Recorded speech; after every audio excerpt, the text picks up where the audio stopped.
Hello,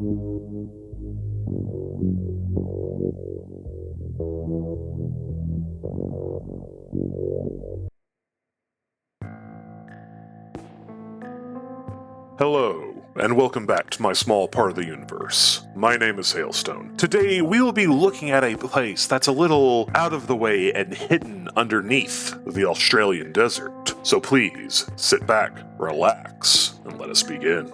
Absolvation be to opportunity. After years of trying, I finally managed to land some form of job thanks to that insidious college degree, though I am now quite on the trek away from the US, not that they seemed really interested in telling me, though I think perhaps I'm in somewhere along the lines of Australia given the distance traveled, though that is aside the point. But, of course, on the first day, everything goes wrong, and now this entire facility is in lockdown, and I am caught in the middle of all this nonsense. My luck sucks.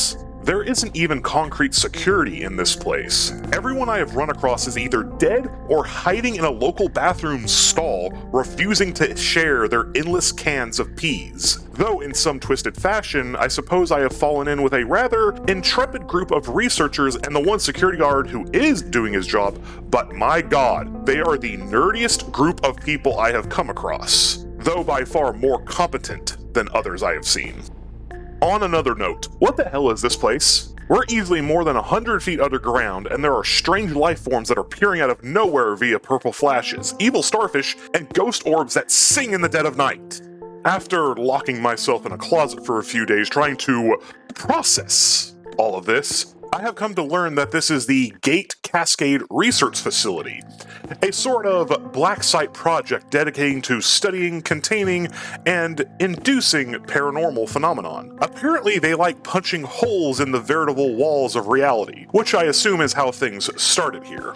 These portals are also something the group I am with have been using to acquire exterior resources, mostly nachos, from a place called Flat Hills, and I went with them on one of these runs, and I am not really sure how to process what I saw other than describing it.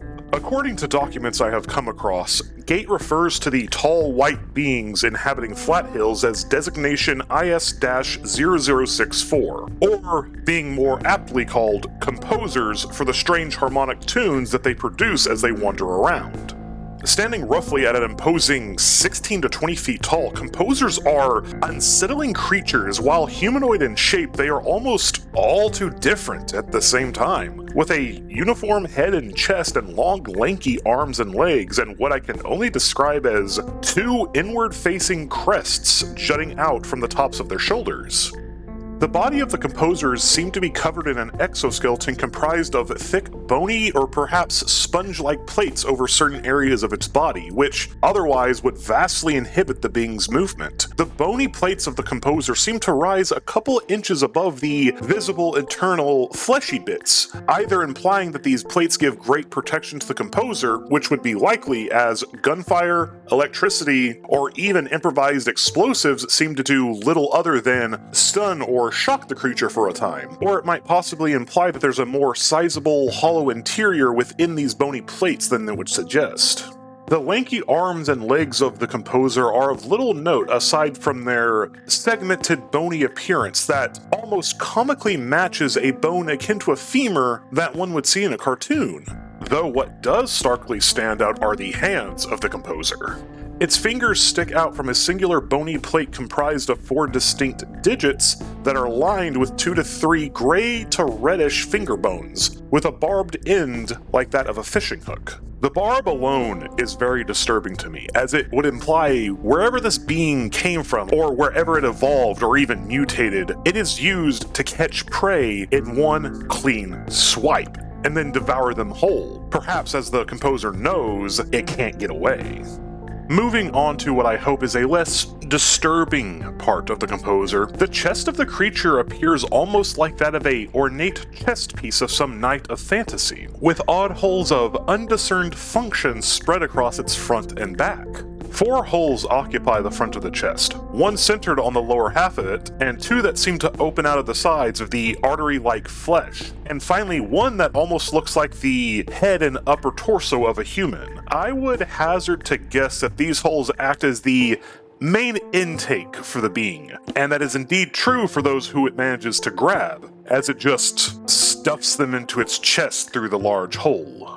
Putting its diet on the proverbial back burner for now, the being also has a number of smaller holes along with 4 big ones on its back, with 2 of the large ones tucked just behind those up front and 2 larger ones that are bent like an exhaust pipe on a vehicle and extrude some unknown white gas or mist, possibly something that terraforms the local environment, allowing it to survive, similar to that of a bull shark trespassing in water for a time. Along the spine of the composer sit 2 columns of 5 small holes with 2 more on its neck. I believe these 2 columns to be the primary method that the composer uses to make its songs or melodies, quite possibly in tandem with the array of holes on its shoulder crests. The head of the composer is rather odd, to say the least, but nothing about this creature is going to match our dimension's rules, I guess. The head of the composer is mostly comprised of a bell-like shape that, as it goes down, fuses into the torso, roughly around where I would assume the neckline would exist. The composer's face seems to comprise of 7 holes, with 2 on the sides of its head almost looking like ears, and 2 hidden ones existing on the very top of its head. Whichever one of these holes serve as the eyes for the creature, I would be hard-pressed to say which outside of some form of echolocation, which I do not believe they have an aptitude for, nor can these creatures hear with the holes on the side of their head, only serving as more conduits for sounds to travel through. The most interesting part of the composer's head are the sides of its neck, which appear to be ribbed, and to me at least resemble the bellows of a blacksmith or an accordion. I suspect that the ribbed neck sides may indicate a far more complex internal organ that the composer utilizes to make its various melodies and various vocalizations. Aside from that, the final 2 parts of the composer are the shoulder crests, with a small arrangement of holes each, which perhaps may only solely contribute to their various melodies, though it is not impossible for these to serve a greater purpose, perhaps in finding a mate? Anyhow, in the final mystery of the composer, anatomically speaking, is the reddish, flesh-like vines that hang from beneath its armpits. I suppose they could serve as some method to breathe or even collect some form of substance from the fog it produces, though beyond that I am hard-pressed to secure a reason and function, perhaps at a later time. Regarding the hostile nature of the composer towards smaller humanoids, upon being noticed, I can only assume wherever it is from that it is indeed a predator, or at least perhaps a opportunist of either silent, slow-moving vermin, or herding creatures grabbing and stabbing such an unfortunate victim with its barbed fingers before shoving it into their chest cavity, perhaps using them as a way to produce the mist that prevails most of Flat Hills, either terraforming the local environment or simply emitting waste. As well, due to their rather poor ability to chase prey, though they are quite tenacious, they are rather poor in pursuit. I could imagine their tall, lanky forms serving them rather well in a foggy forest of spindly white trees, pursed with white and reddish bark, waiting for some poor creature to choose the wrong path to become a snack. In addition to this, I can personally confirm that the composer either has really poor or no sense of smell. I would rather not explain why I know that. In my final observations of the creature, I noticed that while during a state of rest, the composer's hands seem to slack from the rest of the body, possibly indicating that the internal network that controls the segmented outer exoskeleton may be given structure by complex workings of stiff and pulley-like tendons, though this is merely speculation. At the end of the day, these are very terrifying creatures, and for all intents and purposes, I would never wish to step into whatever world that they came from. That is, if they aren't human. As there is a certain individual here in Flat Hills that has dressed up out of what I can only assume is reverence for the composers, but what if instead... Damn it, not now, not now.